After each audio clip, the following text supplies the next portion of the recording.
السلام علیکم ورحمۃ اللہ وبرکاتہ۔ الحمد للہ رب العالمین الرحمن الرحیم مالک یوم الدین والصلاة والسلام علی نبینا محمد وعلی آلہ وصحبہ اجمعین، اما بعد فاعوذ باللہ من الشیطان الرجیم۔ یرفع اللہ الذین آمنوا منکم والذین اوتوا العلم درجات، وقال النبی صلی اللہ علیہ وسلم من سلک طریقا یلتمس فیہ علما سہل اللہ لہ بہ طریقا الی الجنہ، رواہ الترمذی۔ میرے بھائیو، یہ مستوی اول ہے اور یہ پروگرام مشروع اسلمت فعلمنی جالیات بدیہ کے تحت چلنے والا پروگرام ہے اور یہ مستوی اول ہے اور مادہ فقہ ہے، اور آج کا موضوع انشاءاللہ فقہ سے متعلق ہوگا، لیکن اس سے پہلے چونکہ یہ مستوی اول ہے تو میں مناسب سمجھتا ہوں کہ پہلے علم کی فضیلت کو ان کے سامنے آپ لوگوں کے سامنے بیان کیا جائے، پھر اس کے بعد فقہ کی تعریف اور فقہ کتنے عمل پر مشتمل ہے اور فقہ اور شریعت میں کیا فرق ہے، اسے آپ کے سامنے انشاءاللہ بیان کیا جائے گا۔ سب سے پہلے قرآن کریم میں علم کی فضیلت پر دلیل اللہ تبارک و تعالیٰ کا یہ فرمان، یرفع اللہ الذین آمنوا منکم والذین اوتوا العلم درجات، جو لوگ تم میں سے ایمان لائے اور جو علم دیے گئے، اللہ تعالیٰ ان کے درجات بلند کرتا ہے۔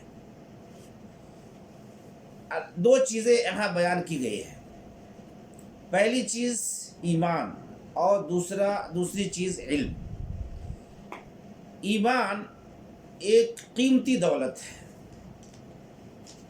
جیسے علم ایک قیمتی دولت ہے، اسی طریقے سے ایمان ایک عظیم دولت ہے، اور جو شخص ایمان لایا اللہ تبارک و تعالیٰ اس کے درجات بلند کرتا ہے، اور اسی طریقے سے جس نے علم حاصل کیا اللہ تبارک و تعالیٰ اس کے درجات بھی بلند کرتے ہیں۔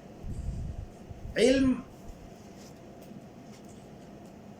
اللہ تبارک و تعالیٰ کا ایک نور ہے۔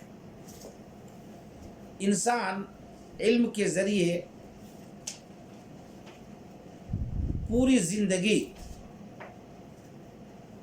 اس کو گزارنے میں سہولت ہوتی ہے۔ علم انسان جب حاصل کرتا ہے تو وہ اس کے ذریعے اپنے رب کو پہچانتا ہے، اپنے خالق کو پہچانتا ہے، اور اس کی معرفت اسے حاصل ہوتی ہے۔ اسی طریقے سے نبیوں کی معرفت، محمد رسول اللہ صلی اللہ علیہ وسلم کی معرفت اور دین کی معرفت ہوتی ہے۔ اور یہاں دو طرح کے لوگوں کے درجات اللہ تبارک و تعالیٰ بلند فرماتے ہیں۔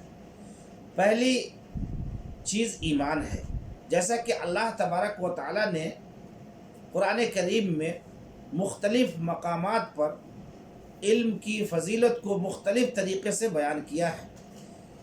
اللہ تبارک و تعالیٰ نے قرآن کریم میں فرمایا هل يستوي الذين يعلمون والذين لا يعلمون، اور دوسری جگہ فرمایا وَأَنْتُمُ الْأَعْلَوْنَ إِن كُنتُم مُؤْمِنِينَ، یعنی جو لوگ علم حاصل کیے اور جو لوگ علم حاصل نہیں کیے وہ دونوں برابر نہیں ہو سکتے۔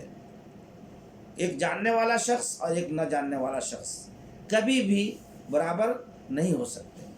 اسی طریقے سے اللہ تبارک و تعالیٰ نے ایمان والے کے درجات کو بلند فرمایا ہے، اور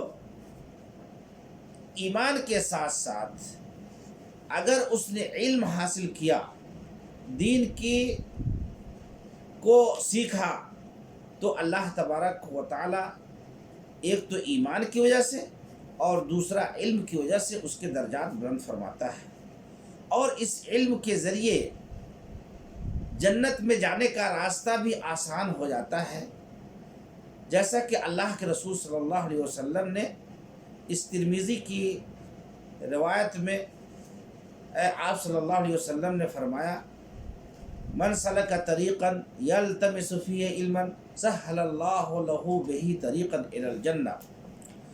یہ حدیث ابو ہریرہ رضی اللہ تعالی عنہ سے مروی ہے. انہوں نے فرمایا کہ رسول اللہ صلی اللہ علیہ وسلم کا یہ قول مبارک ہے کہ جس کسی نے علم دین کی طلب کا راستہ اپنایا اللہ تبارک و تعالی اس بندہ کے لیے جنت میں جانے کا راستہ آسان بنا دیتا ہے. تو یہ ہے علم کی فضیلت سے متعلق مختصر معلومات. آئیے اصل موضوع پہ جو آج کا موضوع ہے فقہ. دیکھیے آپ جو یہ مادہ پڑھ رہے ہیں یہ فقہ ہے، اور کسی بھی مادہ کو کسی بھی سبجیکٹ کو پڑھنے سے پہلے ضروری ہے کہ آپ اس کی تعریف کو سمجھیں. فقہ کا لغوی معنی یعنی فقہ لغت میں گہری نظر ڈالنے اور گہری سمجھ کو کہتے ہیں، اور شرعی اور اصطلاحی معنی یہ ہے کہ العلم بالاحکام الشرعیہ العملیہ من ادلتها التفصیلیہ، کہ شریعت کے عملی احکام کو شریعت کے تفصیلی دلیلوں سے معلوم کرنا. یعنی شریعت کے عملی احکام کو شریعت کے تفصیلی دلیلوں سے معلوم کرنے کا نام فقہ ہے. آئیے ذرا اس کو سمجھیں کہ فقہ شریعت کے عملی احکام کو، شریعت کے بہت سارے عملی احکام ہیں، نماز پڑھنا، روزہ رکھنا، حج کرنا، یہ سارے عملی احکام ہیں. تو یہ شریعت کے عملی احکام جو بھی ہو سکتے ہیں ان کو شریعت کے تفصیلی دلیلوں سے یعنی قرآن و حدیث سے تفصیلی طور پر معلوم کرنے کا نام فقہ ہے. اور یہ فقہ دو امر پر مشتمل ہے. ایک کو علاقۃ المسلم بربہ اور دوسرے کو علاقۃ المسلم بمجتمعہ، یعنی ایک مسلم کا تعلق علاقۃ المسلم بربہ، ایک مسلم کا تعلق اپنے رب سے ہو، اور دوسرا علاقۃ المسلم بمجتمعہ، کہ مسلم کا تعلق اپنے معاشرے اور سوسائٹی سے ہو. اور پہلے کو علاقۃ المسلم بربہ کو احکام العبادات کہا جاتا ہے، یعنی وہ جملہ چیزیں جو عبادت کہلاتی ہیں ان کے احکام کو جاننا.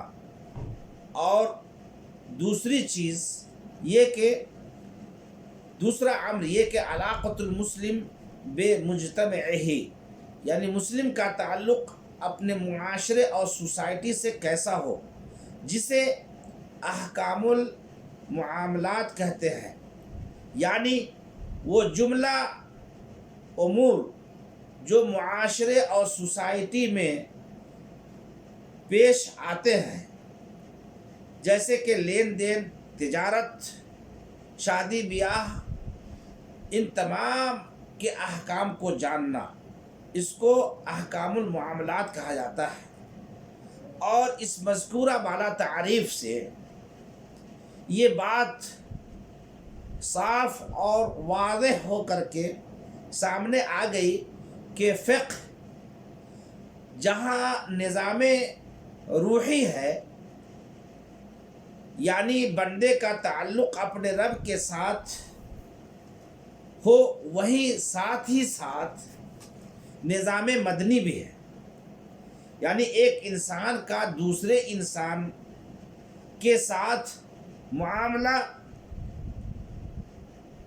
داری وغیرہ کیسا ہو، کیونکہ شریعت اسلامی اسی مقصد کے خاطر آئی ہے کہ دین و دنیا کے تمام معاملات کو بہترین اصول کا جامہ پہنایا جائے. فقہ اور شریعت میں فرق کیا ہے؟ دیکھیے، فقہ اور شریعت میں تھوڑا سا فرق ہے جس کو سمجھ لینا بہت ہی ضروری ہے۔ فقہ کی تعریف آپ نے غور کیا، سنا کہ شریعت کے عملی احکام کو شریعت کے تفصیلی دلیلوں سے معلوم کرنا، یہ فقہ ہے۔ اور شریعت یہ ہے کہ کتاب اللہ اور سنت رسول کو شریعت کہا جاتا ہے یا شریعت کہتے ہیں، اور یہ شریعت یا وحی مطلوع ہوگی یا وحی غیر مطلوع۔ وحی مطلوع یہ دونوں وحی ہوتی ہے، لیکن ایک ہے وحی مطلوع جو قرآن کریم ہے، جس کی تلاوت مطلوب ہے اور اس پہ آپ کو ثواب لکھا جاتا ہے۔ کوئی شخص ایک حرف پڑھتا ہے تو 10 نیکیاں لکھی جاتی ہیں۔ اور دوسرا بھی وہی ہے جو حدیث رسول ہے، اور اللہ کے رسول صلی اللہ علیہ وسلم نے جو کچھ بھی کہا، اقوال، ان کے افعال، کردار، تقاریر، سب کے مجموعے کا نام حدیث ہے۔ اور اللہ کے رسول صلی اللہ علیہ وسلم کہ ان تمام چیزوں کو وحی کہا گیا، جیسا کہ اللہ تبارک و تعالیٰ نے قرآن کریم کے اندر ارشاد فرمایا، وَمَا يَنطِقُ عَنِ الْهَوَىٰ إِنْ هُوَ إِلَّا وَحْيٌ يُوحَىٰ، کہ اللہ کے رسول اپنی مرضی سے کوئی بات نہیں کرتے، بلکہ جو وحی ہوتی ہے اسی کو آپ لوگوں کے سامنے بیان کرتے ہیں۔ اور یہ شریعت ہے، یعنی کتاب اللہ اور سنت رسول کو شریعت کہا جاتا ہے۔ اور فقہ جیسا کہ آپ کو بتایا کہ شریعت کے سمجھنے اور اس کے نصوص کو تطبیق دینے میں فقہا کے عمل کا نام فقہ ہے۔ نیز شریعت کے نصوص کے فہم اور سمجھنے میں ایک فقیہ کی سمجھ دوسرے فقیہ کی سمجھ سے مختلف ہو جاتی ہے۔ بنابری علماء فقہ کے درمیان فقہی اختلاف پیدا ہو جاتے ہیں، خاص کر کے وہ امور جو فروعات سے تعلق رکھتے ہیں، اور یہ اختلافات واضح ہو کر کے سامنے آتے ہیں۔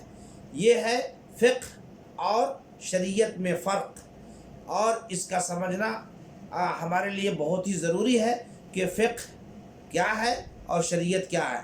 ان مذکورہ بالا تفاصیل سے یہ بات سامنے کھل کر کے آ گئی کہ فقہ ایک مستقل چیز ہے اور شریعت ایک مستقل چیز ہے، کہ فقہ شریعت کے عملی احکام کو شریعت کے تفصیلی دلیلوں سے معلوم کرنا، اور شریعت کتاب اللہ اور سنت رسول، یعنی یوں کہہ لے کہ فقہ شریعت کے سمجھنے اور اس کے نصوص کو فقہا کے عمل کا نام کیا ہے؟ فقہ ہے۔ اور شریعت کتاب اللہ اور سنت رسول کو شریعت کہا جاتا ہے۔ اسی پہ یہ پہلے درس کو ختم کرتا ہوں۔ اللہ تبارک و تعالیٰ سے دعا کرتا ہوں کہ اللہ تبارک و تعالیٰ ہمیں اور آپ کو علم حاصل کرنے کی توفیق بخشے، اور فقہ جو مادہ آپ پڑھ رہے ہیں اس کو سمجھنے اور اس کے مطابق عمل کرنے کی توفیق بخشے۔ وصلی اللہ علی نبینا محمد وعلی آلہ وصحبہ اجمعین۔